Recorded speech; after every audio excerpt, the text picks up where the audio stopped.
Okay, now we are going to cover widgets. This is one of the more prominent things that most blog owners like to use and like to customize about their theme is what is displayed in their sidebar. Their sidebar is the little bar along the side that basically shows useful information that should or need to be accessed from any part of any page inside of your site.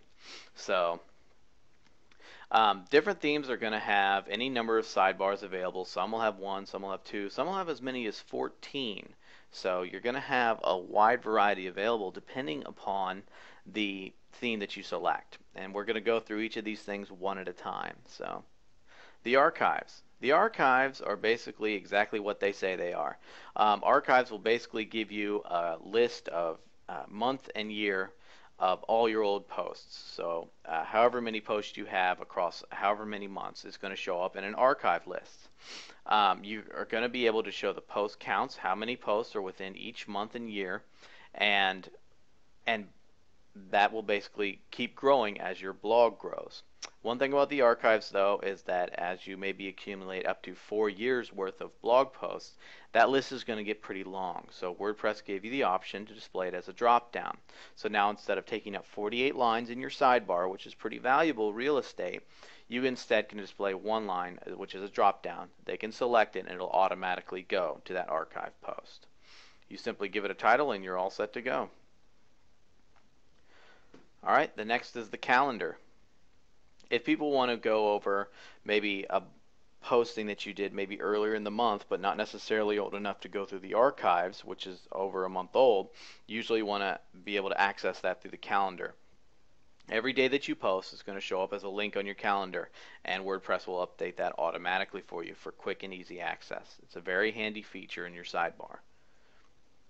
Your categories. Your categories will basically show all of the categories that you have, and it'll also, just like your archives, either be able to show it as a drop down if you have a large list of categories and show how many posts that you have within each of your categories. And also another very handy feature is the hierarchy.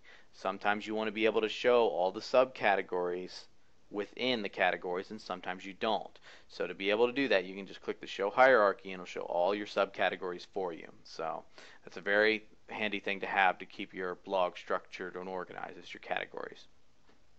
Your links. Your links is basically, like I said, your blog roll. You can show every single link here, and you have your different options available, such as the description if you decided to put one in there, and also an image, which is an advanced feature if you wanted to have an image next to each link. But the handy part about this was that if you want to, you can only show a certain category of links in this individual link section. So let's say if you want to have your links to your blog roll, but then you created another category, you can put in, you can save this, minimize that, and you can create another link section that shows a different category in there as well. So it's very handy to have. Your metadata. Your metadata is just a fancy way of saying your login, log out, and all that other, your feed link and and your admin link and the WordPress links and all those little supplemental stuff that kind of didn't have a place but needed to be shown. So this will give you all those little links that you need to have on your site, especially if you have registered users that log in and interact with your site on a logged in basis versus a guest basis. So the metadata is very important to have if you have that kind of stuff. Pages. Very important thing about this pages section is not only obviously does it show your pages, but there's an extra feature in there that you want to have. Obviously you can sort by page different items such as your page order, your page ID, or just the title as normal. But there's a little exclude section. Let's say if you had a thank you page or a password protected page that you didn't want the whole world to know about, you can exclude it by an ID. So let's say if you had page ID 3 and page ID 10, you could put that in there and it will not show up in that pages section. That's a very, very useful tool to have inside of this widget, is the exclude. You find pages by going to the pages section, which we'll do right now. And if you hover over it at the bottom of your browser, depending on what the browser is, it'll show exactly what your ID is. You can't see it right now for security reasons under this video, but if you highlight it, you'll see the link, and at the very, very end of that link is an actual number, and that number is your page ID. So you simply go back to your widgets, and you just simply enter that page that you want to exclude, and it won't show up. It's a very useful tool. Recent comments and recent posts are pretty much the same thing. They're pretty self-explanatory. You can add anywhere between 1 and 15 comments for people to show, and that really helps your visitors engage in your conversation and see what the latest stuff is on your site. So recent comments and recent posts are actually pretty good to put into your sidebar for quick access. The tag cloud, just like I spoke of earlier, will just display your clouds in just a very hodgepodge and mashed together way of the different tags you have on your site, with the one exception. If anybody's ever seen a tag cloud before, they obviously know what I'm talking about. The more of a single word that you add as a tag inside of all of your posts, the more prominent it will be in your tag cloud. Basically, this gives users a quick access to some of the most frequently discussed about topics on your blog, and it displays them all in link form, and whenever they click on that individual keyword, it will automatically take them to a page that shows every post that pertains to that tag. So it's actually pretty handy to use if you want people quick access to common topics that are spread across multiple categories or spread across your blog. The search feature usually is displayed at the top of a sidebar, and the good thing about the search feature is if you do not display a title, it will not show one. So it'll only display the search box and the search button. So it's actually a little tidbit there that not many people know about. So if you want a quick search on your sidebar to be able to search your entire site, you just simply add it to your sidebar. Alright, and the RSS feed. This is a very powerful tool that you can use inside of your sidebar. The RSS feed will basically allow you to enter any RSS feed URL, not just ones from your blog or your site, but any one that you can find on the internet.